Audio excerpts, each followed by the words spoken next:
Hello everyone from Patio Frutal. This is Sergio coming at you. Today is September the 28th, and today we are getting in preparation for fall and upcoming winter.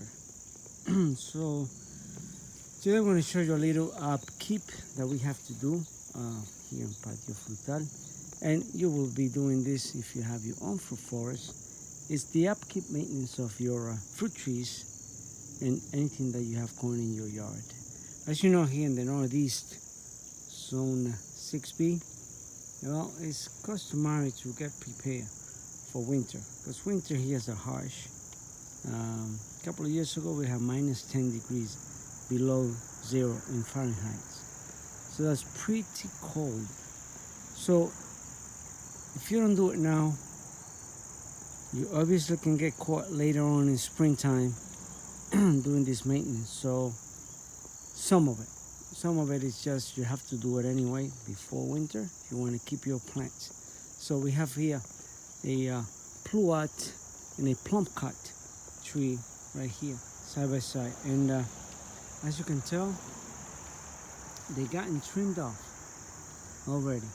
So that way next year in the springtime, well, you kind of start seeing the flower buds coming up all over the place, and then you don't want to cut because you're thinking about you're going to knock down your fruits and stuff. So you do it now in the fall, and that's taking care of it. There's no flower buds in the fall, so that's why you got to be prepping for that particular tree now in the fall. So fall is only week and a half old. It becomes September the 21st. So yeah, so we're getting prepping because, as you can tell on my trees, everything is starting to change for fall or autumn, as it should be called, but it's called fall because everything falls down. You see the trees are changing in colors, and as the night temperature will start dropping. I mean, we've been blessed with a what they call a forgot that word. But anyway, it's like a standard summer. So so everything that I chopped down, that I cut down from these plum and plum cut trees, they go down in the ground as mulch.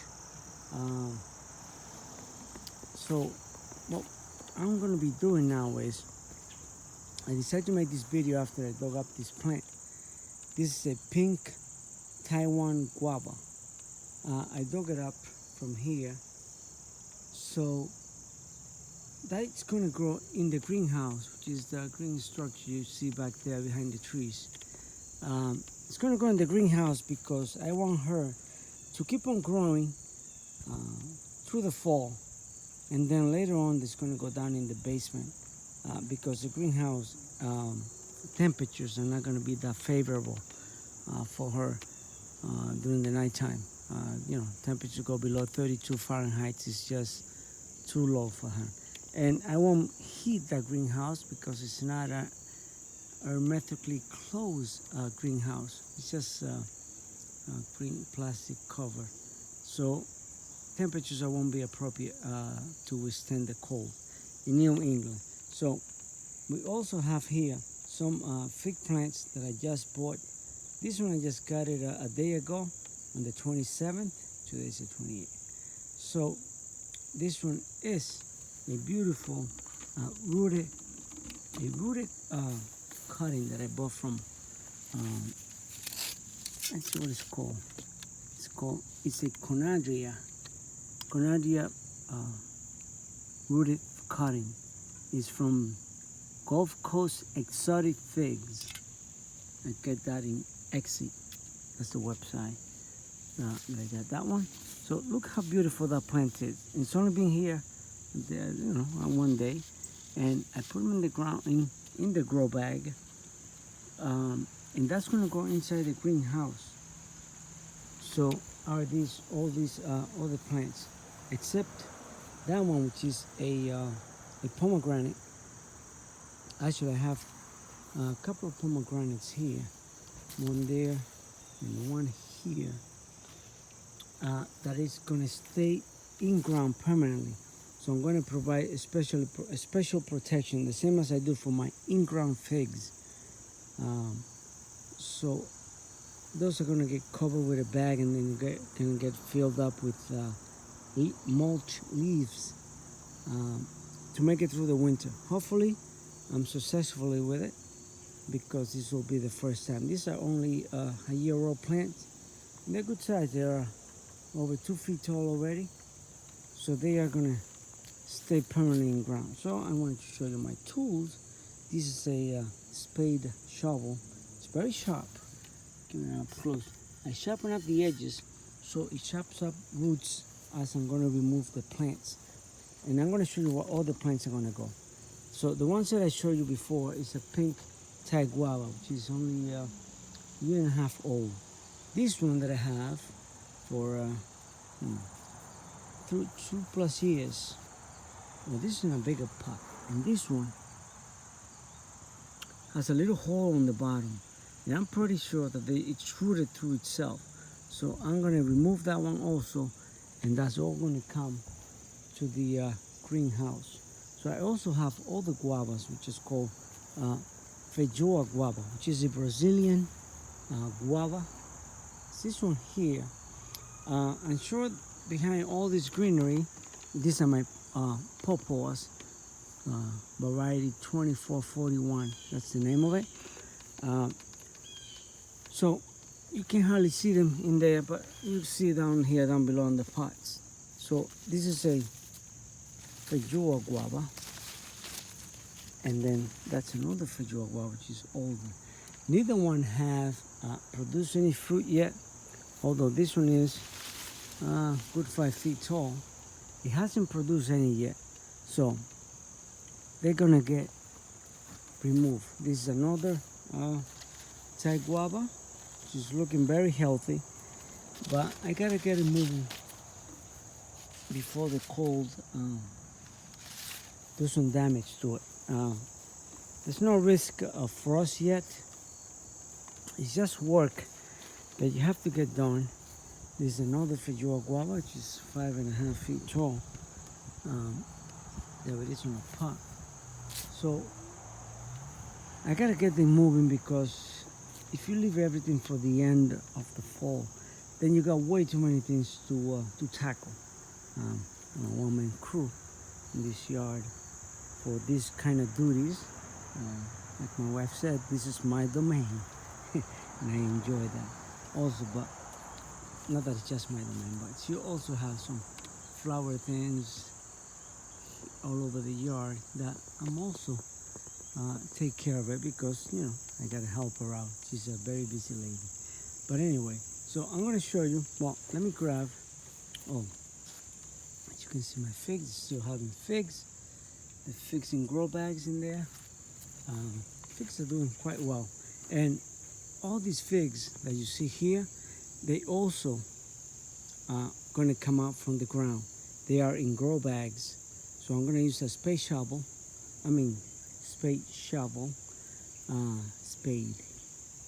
to dig them out, and they're all going to grow inside the greenhouse, but not inside on the top part.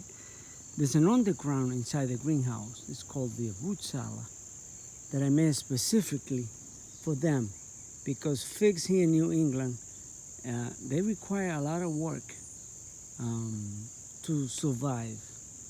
Otherwise, you're going to end up them dying all the way to the ground, and not all varieties are cold hardy enough to survive through the winter here in New England and come back. So for that reason, all of these here that you see are going to go inside the underground.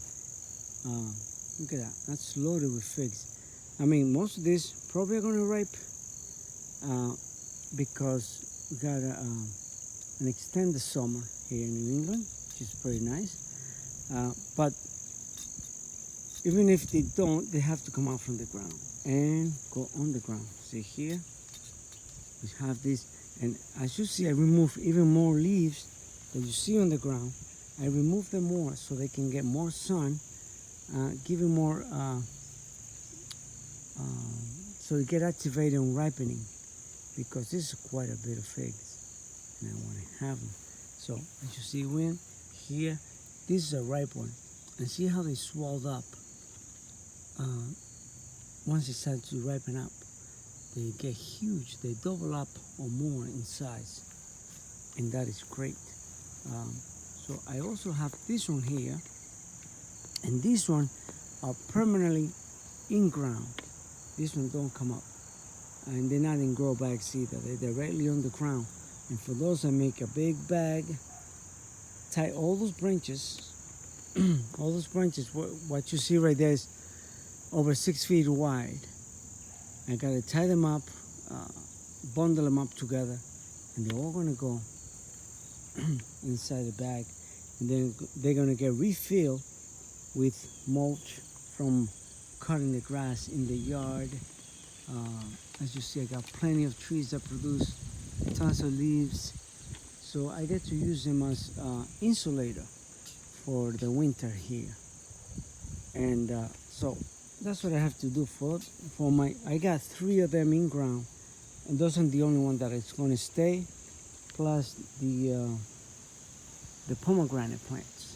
Those are the ones that are going to go, that are going to stay permanently. And the pomegranate is an experiment for this year. See how they make it. So, so you see this one. It came out with a lot of roots in soil when I dug them up. So I'm going to put a plastic bag in there, keep all the root matter contained so it doesn't get harmed, and hopefully I'll keep them up alive through the winter in the basement. Well, for now, they're going to go in the greenhouse, and taking advantage of the still have warm weather in the fall. So the greenhouse is a great helper. So we're going to walk through the greenhouse, and we're going to see how that's looking in there. And as you see, leaves are starting to die off from the trees. So it's my greenhouse. So I have all the figs cuttings in here. Put that one in there. So I have all the fig cuttings that are part of my latest acquisition of cuttings of figs varieties. And well, since they are babies, very young, I wanted to keep on growing until they finally decide they're going to stop growing and the leaf will fall off. And then they're going to go right in there, which is an underground. That underground is close to 6 feet deep. So, you know, all my fig plants are going to go down there, whether they like it or not. But that's where they're going to go for the winter anyway. And at that point, this greenhouse, which is, I don't know, you know, fairly empty right now, it's going to be full of fig trees and tropicals, and plus my tropical guavas. So we're just going to keep them alive as long as possible. Not alive, keep them growing as long as possible, because they are alive, definitely. I mean, it's just that you are extending the season when you have a greenhouse. Greenhouse root cellar. So I just want to give you an update. So what's coming up here in the New England Zone 6B. I'm also trimming all these trees here. They have grown tremendously. That's what, maybe 15 feet tall. So I'm going to chop it down back to 6-7 feet.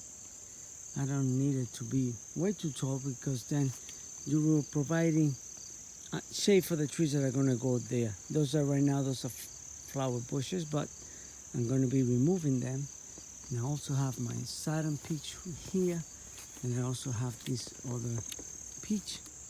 We call a Crest Haven peach. This is a baby plant that I put in the spring this year. So all this here are going to go. It's going to be all the fig plants over here next spring, and all these figs that are here in the ground. These are in grow bags, but these are in ground. All of these figs, they're gonna go in the root salad. That's why I'm keeping them around 5 feet high. And we'll see what will happen with them in the winter time. Last year, we had great success with all the figs that went in the root salad, 100% success. So this year, we expect the same. I mean, we have learned a lot, and that's all part of the process. I mean, here in New England, it has been not too many people that have been successful growing figs because they require a lot of protection. And you have to provide them 100% because 50% won't cut it. So if you want to eat figs, this is what you gotta do. And I just want you to see how good they're looking. Most of these plants are only a year old.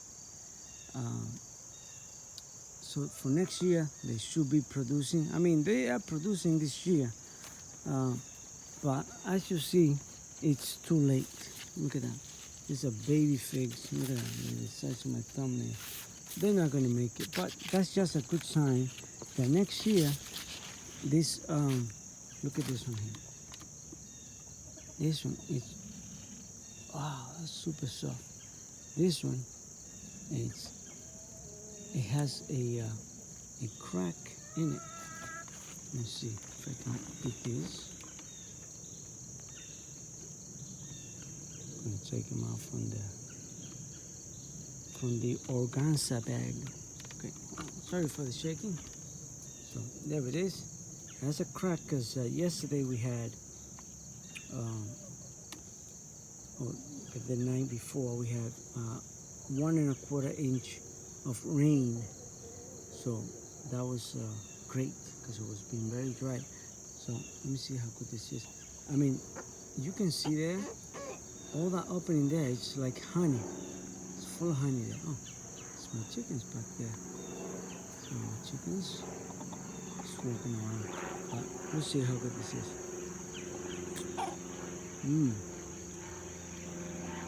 Wow. That is a very juicy honey fig.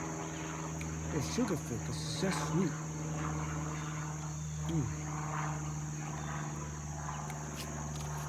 I'm going to show you what variety it is. This is a LSU Gold flat fruit. I don't know about the flatness of the fruit. It didn't look all that flat to me. But for all the rain that it got, it's pretty good. And these are main crop figs right now. And these are, too late for anything. Because a fig requires at least 60 days of development to come to maturity. So 60 to 90 days. But I mean, it's a gift to get quite some figs. But next year, well, all of these will be really mature plants, and I should be getting quite some crop, I hope. Keep your fingers crossed. So there you go, guys, from Patio Frutal. I hope you like, share, subscribe, and I hope you learn something about figs and things that you have to do for the upkeep of your plants. Have a great evening.